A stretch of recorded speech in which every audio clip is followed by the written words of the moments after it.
In Polk County, 67% of CPR resuscitation is started by someone at the scene before first responders arrive. CPR provided immediately after sudden cardiac arrest can double or triple a victim's chance of survival. A local nonprofit is offering classes that can help you be prepared to save a life. All the details are coming up on Polk Place.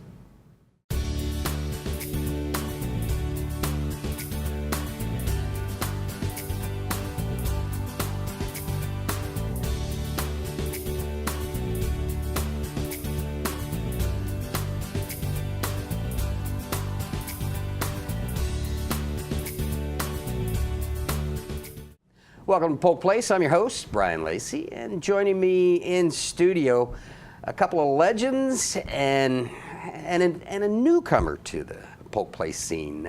Joining us is Benny Luke. Benny is a board member and retired EMS individual. He's a board member for Citizen CPR. How you doing? I'm doing good. Long time no see. Absolutely. Yeah, Great to be here. I see retirement is treating you well. Thank you. I think so.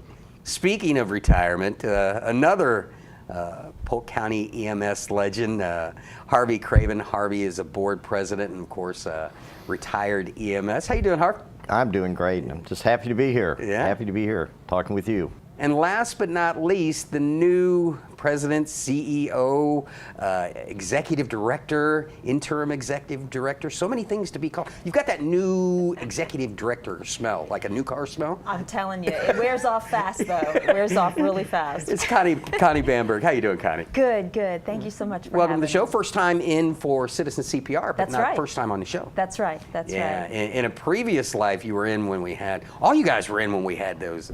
Yeah. I can't say anything about the couches, but Yeah. everybody call her, what they call her? Comfy couch. The big comfy couch. Swallow. Exactly. You just get so comfortable and you're way down in it. Well, we're here to talk a little bit about Citizen CPR. Let's talk a little bit about that. For the folks that don't know, what exactly is Citizen CPR? Citizen CPR is a nonprofit organization that's been active in Polk County for over 30 years. It started 31 years ago by a group in Lakeland that wanted to teach, I think, 100,000 people CPR, because at that point, CPR is what was saving lives, okay? And it has progressed and it's grown to Citizen CPR as we know it today, which we have a lot of multifaceted areas that we're involved in, and it's a very good, strong organization, and we look forward to bringing our knowledge and our teaching to the community in all levels. Now, Benny, one of the things that we said in the intro, if CPR is administered before first responders get there, there's a greater chance of the person surviving done properly. Talk about the importance of techniques, and as Harvey said, it has evolved over time, but talk about the importance of techniques and doing it properly and administering that aid that they need. Okay. Well, what we do know, and my history goes back 30 some odd years with Citizen CPR and as a paramedic and working within the county system here. Early on in my career, it was really rare that we saved someone in cardiac arrest. And the primary reason was, more times than not, when we arrived on scene, if someone had a sudden cardiac arrest, it was actually rare that someone would do CPR. And through the years, CPR training became more prevalent. We learned about the automatic defibrillators. And later in my career, these defibrillators became common out in the public. And so what transpired from the beginning of my career to the end of my career, we saw things that I never got to see when I was actually on the streets as a paramedic. We actually had people being administered immediate CPR. An AED was in that area in the community and was applied within the first few minutes. And paramedics were actually starting to see their first patients awake and talking when they arrived after they were in cardiac arrest. So it's evolved over all that time. We're still only seeing a true 10% save rate nationally and in our own county here when we really look at the hard numbers. But what has happened with CPR training And also the fact that our 911 system will guide people through CPR on the phone. The dispatchers do a great job with that as well. What we're seeing is we're seeing more victims of sudden cardiac arrest having spontaneous return of circulation. In other words, getting a pulse back in the field with the paramedics. And what that shows us is that if you act early, the chances of getting a pulse back are better. And if you get a pulse back, your true chance of surviving is even better. And just because you get a pulse back doesn't mean you're going to survive. If you've been down more than 4 to 6 minutes without anyone doing CPR, you may have too much brain injury and heart injury, and the body may not recover. So that's why it's so important for us to get out in the community, teach every abled person we can CPR, and get as many automatic defibrillators out in the community, because we never know. And when we talk about sudden cardiac arrest, we're really focusing on adults in most cases, but it can happen in young adults and children. We know time is of the essence. If we can train these people and provide the AEDs, we know our save rates will go up. That's what this is all about. That's right. Right. Yeah. Connie, one of the things that you as an executive director, you get to lean heavily on, new to the gig, and the word that really fits these two is institutional knowledge. Absolutely. You've got over 65, maybe 70 years of experience, and I mean life-saving experience. Talk about what it's like to have guys like this teaching on your board as a resource for citizen CPR. It's irreplaceable. We are so blessed as an organization, and this is one of the things that attracted me to talking to these gentlemen about our needs at the organization. I've served on the board for the last couple of years, and in collaboration with the Watson Clinic Foundation, we knew that it was critical to get AEDs out in the community, but I'm not clinical. So coming into Citizen CPR and talking to the good leaders of that organization like Benny and Harvey and several others that are either lay people who've had personal experiences or physicians and or nurses that help and guide us, and first responders as well.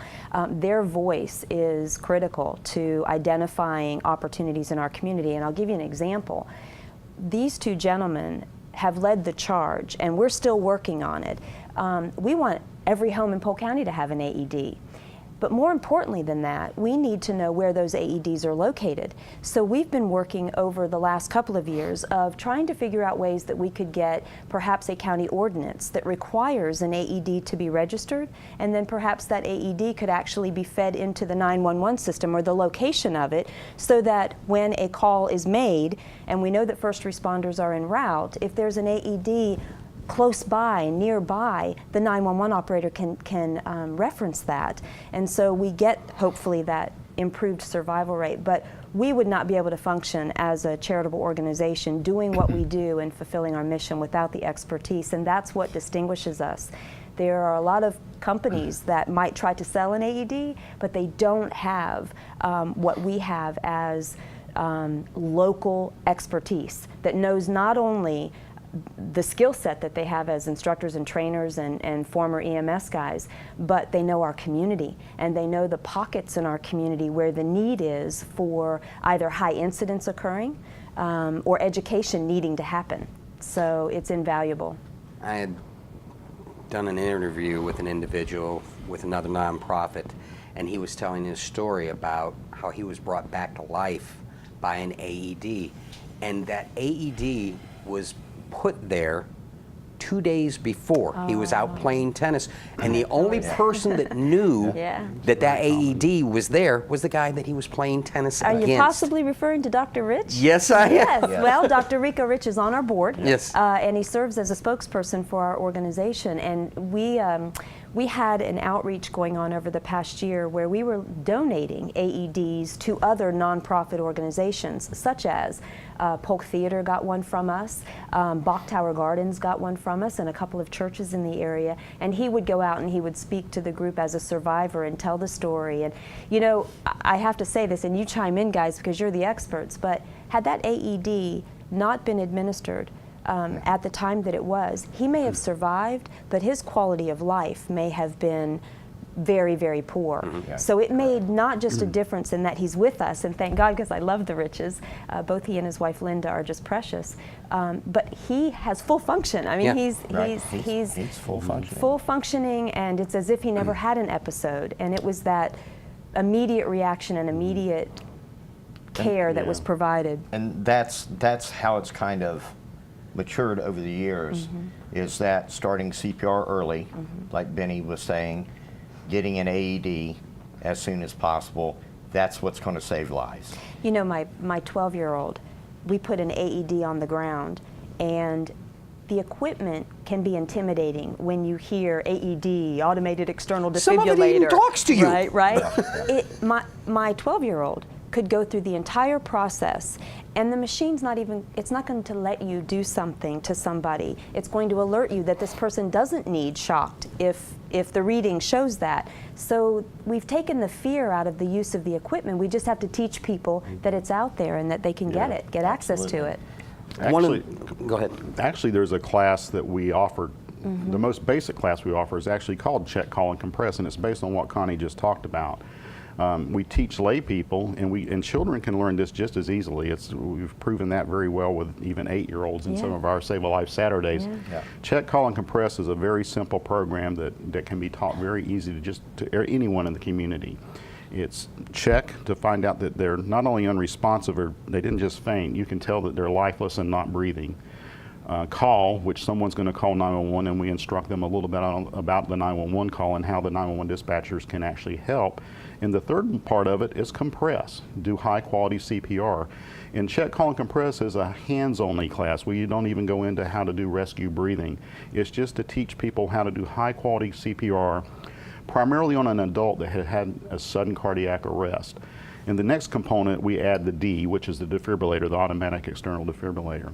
And again, why is this so important? We just talked about time is of the essence. Every single minute someone is in cardiac arrest, there's a 7 to 10% chance less of surviving.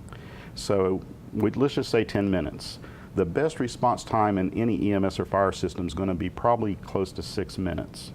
And when you add the collapse time, calling 911, getting to the victim, really you're looking at probably 8 minutes before a paramedic or a first responder can touch that victim. So if you do the math, your chance of survival is already under 20% if no one's tried to help this person. And the information we know just based on cases throughout this country, if someone does immediate CPR and a defibrillator is applied to someone that needs to be shocked, not every cardiac arrest is a shockable rhythm, but if that AED is applied to someone that is in a shockable rhythm within the first 2 minutes, the chance of survival is significant. It could be 60% or more. We've even given AEDs to youth groups. Lakeland Highlands Baseball Club was one of the very first, and Coach Steve Owsley approached our organization and said, we've had a child collapse on the field, later finding out it was related to a heart condition, and he got with his board of directors and all of their coaches. They approached our organization for a donated AED, but not only did we give the equipment, which this makes the difference between ordering an AED on Amazon and really working with a local organization such as ours, you get the training that comes with it, and you get access to the expertise like these guys can offer when they're out there. So they got their coaches, their board members. We did hands-on training with, I think there were about 25 people. It was a wonderful outreach. And we not only did that, we also assessed and helped them really kind of analyze where they wanted to put the AED, how can they communicate to the families that are at the park so they know that there's one on the property, and then what's the process for getting access to it. So all of that came from the expertise on our board to help them have it best placed, make sure first responders knew that it was there. I think we even helped with some access points as well for the first responders to help them make sure that they had the best route into the fields should they happen to be called out there. So the level of care and service, these guys love our community, and we want people to survive, and it's invaluable again. See, she got in my head. She took my next question because I got the call not too long ago, and it's been my privilege to work with fire rescue and EMS Absolutely. for the last 14 years, something like that. And they said, hey, listen, we're interested. You know, Polk County is a wonderful place to work, live, and play. And even if you retire here, there are many 55-plus communities. And a community called me and said, hey, we're interested in this. We found one. Do you think you can help us? And I said, you know, if there's a group that can help you, I'll make the call. I made the call, and you guys surprisingly had the AEDs cheaper than what they could get through others. Not to mention, add just a little bit more of what they were going to get for the AED alone with no training. You guys would train so many people, then also do the CPR. So talk to me a little bit about that the one thing that you guys do is provide that for the community, and talk a little bit about expense-wise for communities that might need it. As far as our courses and stuff like that, we do offer public courses all through the month of February, and every month we offer public courses. We do, as Benny related, check, call, compress, which is what is kind of recommended for lay people.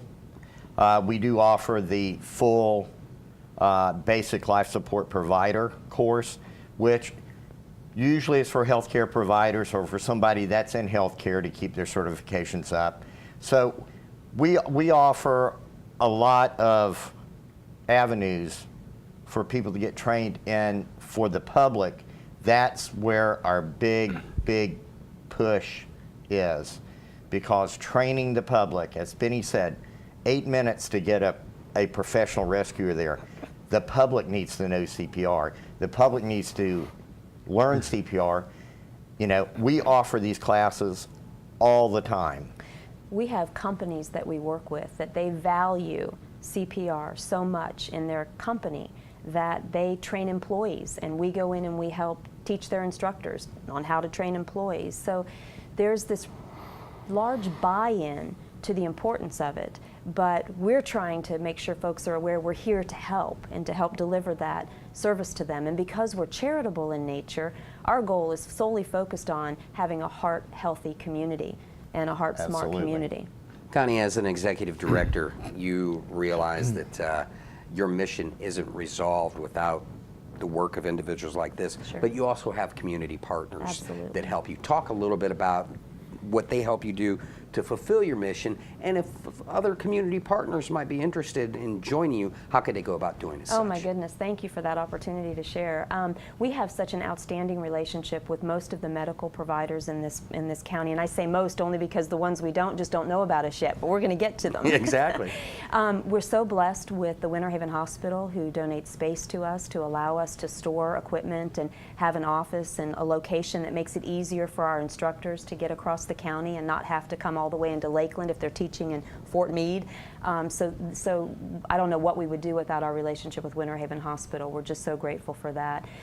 We have a lot of corporate partners that help support us financially. We try to do a couple of fundraising events throughout the year, but I think coming in new, where I really see us needing to focus and giving actually potential sponsors more exposure and more opportunity to literally make a difference is in our classes, because that's actual education that's being provided, and someone's going to use that skill to save a life. And we've got face-to-face time with those classroom participants. So a lot of companies will sponsor special events, and that's mass marketing and mass exposure of their logo, but we're looking to corporate partners who can help sponsor our education programs so that their monies are literally going directly into the mission to deliver our services and our programs. Harvey, Benny, I'm going to give you guys the last word. If you could inspire those corporate partners, those individuals, children, doesn't matter, family members, inspire them to get involved with this program. This organization is more than just about CPR as well. One of our big components of our mission is drowning prevention, and obviously that ties in with possibly the need to do CPR on a child maybe that had been found in a swimming pool. So we want to prevent having to do that. We have a drowning prevention program that's growing, and last year it was very successful. We hit basically all the municipal pools in the county, and they helped us do swimming lessons for kids in the drowning age group, about 3 to 6 years old in that age group, maybe a little older in some cases. And the families also had opportunities and had to take CPR training. And this CPR training includes rescue breathing. So the family's getting CPR training and the child's learning how to swim. And the family gets some training also on drowning prevention in a home, around a pool, and so forth. And we depended on grants in the past and some corporate support, but this is where we want the corporate groups out there to maybe give us a helping hand with this year. It costs about $75 between the swimming lessons and the CPR classes, and we're going to ask that everyone try to sponsor a child or more than one child for their company or whatever in this coming year, and see if we can make this a very successful year. And a strong outreach for that is going to be in the underserved population, where those kids don't have the access to the education, might wander off in a pond or a pool and not know, that if they slip in they could potentially drown. And so we want to reach all children, but with a strong emphasis on the underserved population, so that we can get that education in their hands. Exactly. And I do want to share one thing. I was a teenager, and there was my father had a cardiac arrest in the house, but I didn't know what that was. I didn't recognize the symptoms. I didn't know what was happening. I thought he had the flu. And he died in my arms.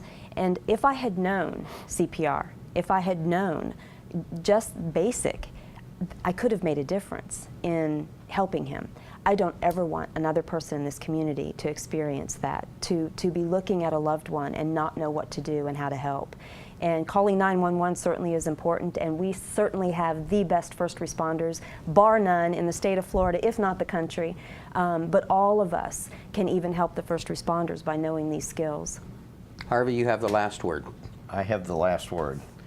No, I can't say enough about, I've been a big advocate of check, call, compress, of everybody learning CPR, and of the AED, automatic external defibrillator program, because I know that saves lives. I pushed it and I push it and I push it, but then, as Benny said, we do drowning prevention. We talk about preventing heart attacks. We talk about the signs and symptoms you may have when you may be having a cardiac event or a stroke. So we do some other educational training on stroke awareness, heart attack awareness, along with our classes to teach CPR and drowning prevention. So Citizen CPR is an absolutely amazing organization that's got its fingers in a lot of things. We're a strong organization, and we're going to be here for many, many more years. Saving lives, period. Connie, Harvey, Benny, always a pleasure to have you in, and any time that we can help you promote whatever it is you're doing, you're welcome here. And I thank you for coming in. Thank you Thank so you. much. Thanks, Thank you. Brian. Thanks for what you do. Yes. Citizen CPR is a nonprofit local 501c3 in Polk County, run by a board of directors consisting of local business leaders, community members, physicians, first responders, and nurses. They teach CPR training classes and their importance in our community to support first responders on scene. Citizen CPR offers CPR instruction to fit anyone's needs. They offer basic and professional level certification instruction. Certification and non-certification classes are available for groups of 6 or more. Classes are offered in the morning and evening hours, and costs range between $33 and $65 depending upon the level of skill needed. They also sell automated external defibrillators, AEDs, and replacement parts at reduced costs. Now, if you need more information, you can give them a call at 863-680-1277 or look them up on the web at citizencpr.org.